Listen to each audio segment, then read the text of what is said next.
नमस्ते विद्यार्थियों। आज की इस वीडियो में आप सभी का हार्दिक स्वागत और अभिनंदन है। वीडियो कक्षा 12th के विद्यार्थियों के लिए हिंदी साहित्य सब्जेक्ट पर आधारित है। इस वीडियो में मैं आपके साथ बहुत ही अच्छे और इम्पोर्टेंट क्वेश्चन पर चर्चा करूंगा। सभी क्वेश्चन आपके एक नंबर के रहेंगे जिसमें हम चर्चा करेंगे और पूरा पाठ्यक्रम इस वीडियो में शामिल रहेगा।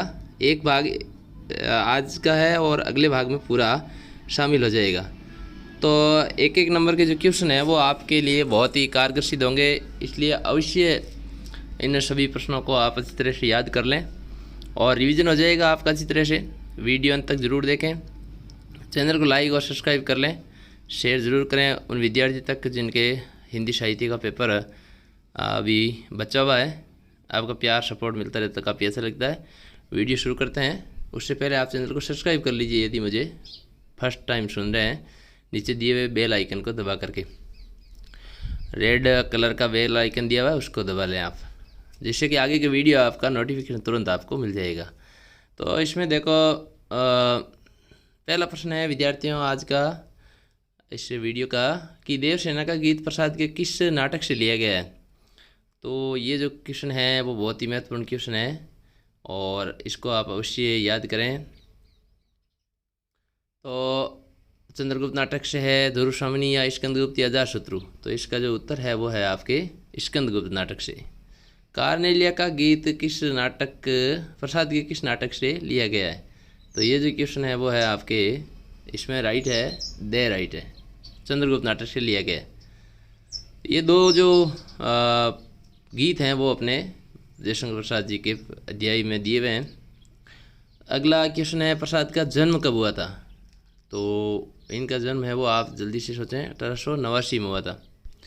जयशंकर प्रसाद का निम्न में से कौन सा उपन्यास अधूरा है। तो इसका जो राइट आंसर है क्या है कि कंकाल, इरावती, निर्मला और तितली। तो इरावती इनका अधूरा उपन्यास था। देवसेना जीवन में किसको पाना चाहती थी। तो ये जो है आपको बताना है किसको पाना चाहती थी देवसेना, स्कंदगुप्त को।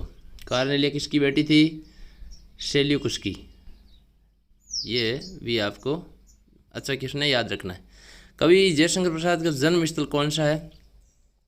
तो ये आपको अच्छी तरह से याद करना है, काशी के सोनी साहू परिवार में इनका जन्म हुआ था। अरुणीय मधुमेह देश हमारा, इस पंक्ति में मधुमेह देश किसे कहा गया है।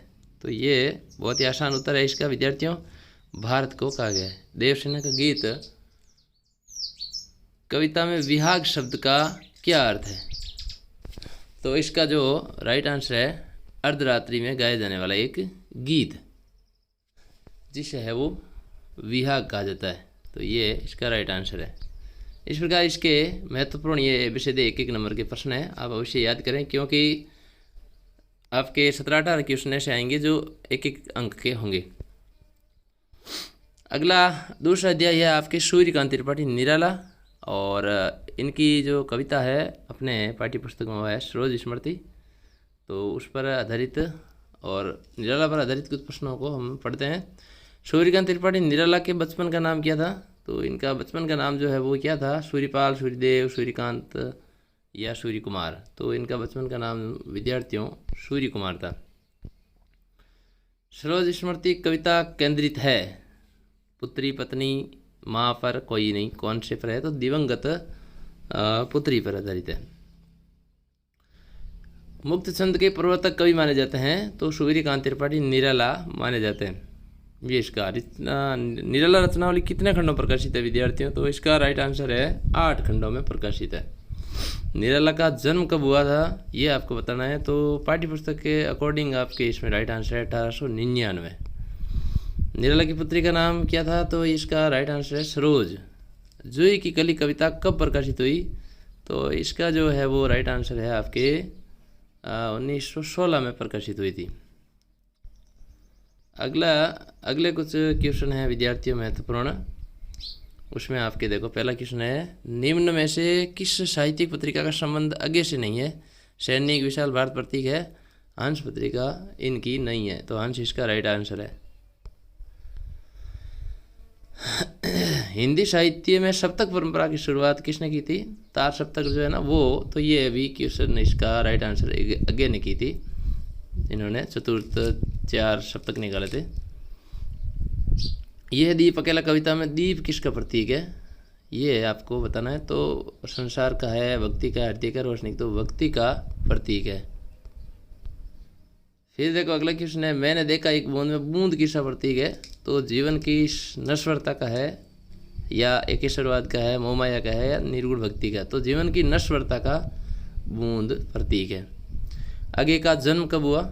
1911 में हुआ था, कुशीनगर उत्तर प्रदेश में। आगे का जन्म स्थान क्या है? कुशीनगर है, यह अगले प्रश्न में दिया हुआ है,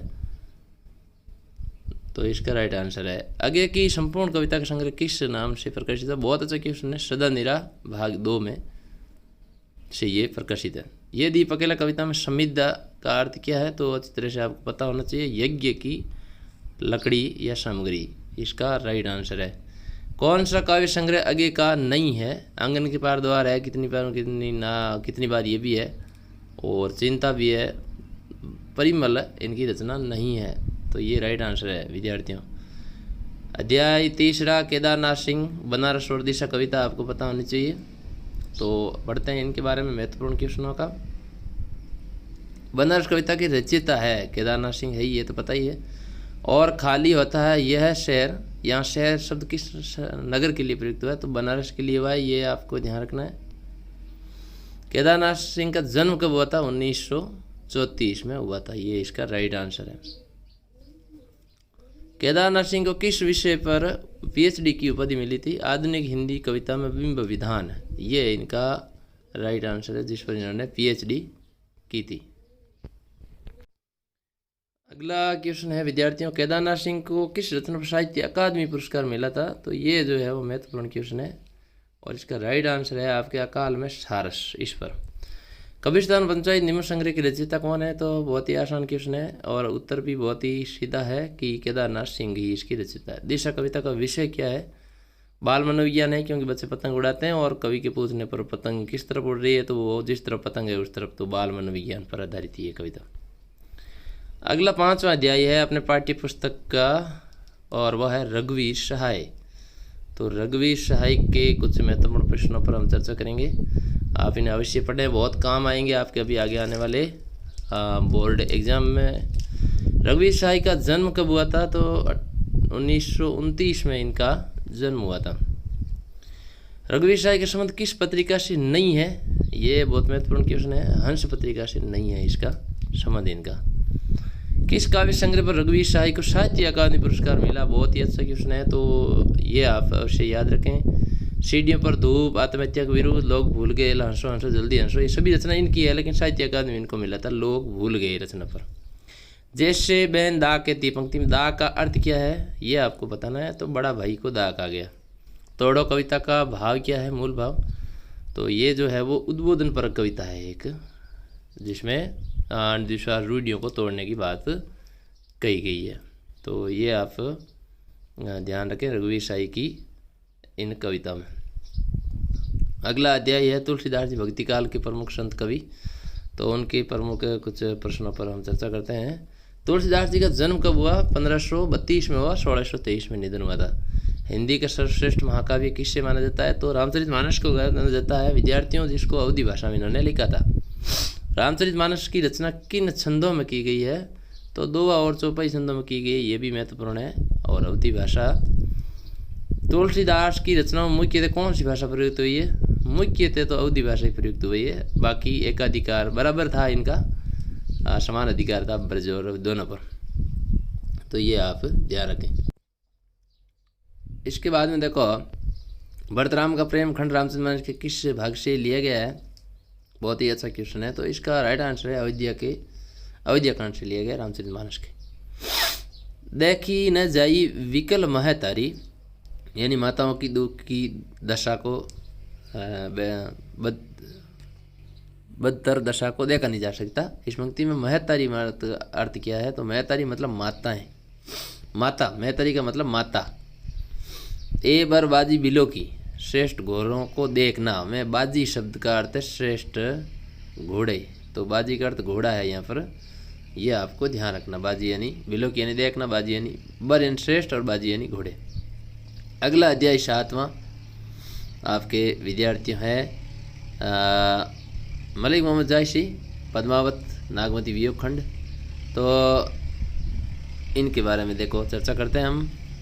जायसी की प्रसिद्धि का मुख्य कारण या आधार क्या था? पद्मावत ग्रंथ। जायसी कृत पद्मावत की भाषा कौन सी है? बहुत ही अच्छा क्वेश्चन है। अवधि भाषा में लिखा गया था इनके द्वारा महाकाव्य। जायसी द्वारा रचित 12 मासा किस ग्रंथ से लिया गया है? ये आपके अगला क्वेश्चन है। तो इसमें 12 मासा 12 महीनों का वर्णन है पद्मावत से। आषाढ़ महीने से शुरुआत होती है। 12 मासा में किस नायिका के वीर्य का वर्णन किया गया है? ये बहुत महत्वपूर्ण और खास क्वेश्चन है। नागमती का है, क्योंकि नागमती का वियोग खंड अपने अध्याय में दिया हुआ है। नागमती के वीर्य की तुलना किससे की गई है? ये भी बहुत अच्छा प्रश्न है। तो इसका राइट आंसर है चकवा और कोयल से। अगन दिवस घटा निशिबाड़ी। तो यहाँ पर जो है वो मार्गशीर्ष माह में दिन घट जाते हैं और रात्रियाँ बढ़ जाती है, रात्रियों की अवधि। तो ये अगन का अर्थ मार्गशीर्ष महीना है। तो ये प्रचलित नाम है, ये आप ध्यान रखें। अगला अध्याय है विद्यार्थियों विद्यापति का। तो मैथिली कवि, मैथिली भाषा के प्रमुख कवि। और इनका पहला प्रश्न है आदिकाल और भक्ति काल का संधि कवि किसे कहा जाता है? संधि मतलब जोड़ने वाले दोनों कालों को। तो ये विद्यापति को ही कहा जाता है, विद्यापति को कहा जाता है, ये ध्यान रखें। विद्यापति किस राजा के अभिन्न मित्र राजकवि सलाहकार थे? तो मिथिला नरेश राजा शिव सिंह के प्रमुख सलाहकार थे। विद्यापति कौन सी रचना भक्ति और श्रृंगार की गूंज दिखाई पड़ती है? तो ये जो इसका राइट आंसर है विद्यापति के, तो वो है कीर्ति पताका, या फिर पदावली, पुरुष परीक्षा या कीर्ति लता। तो इसका राइट आंसर है पदावली। मैथिल कोकिल उपनाम से सुशोभित कवि कौन से हैं? तो वो है इतिहास में विद्यापति कहलाते हैं।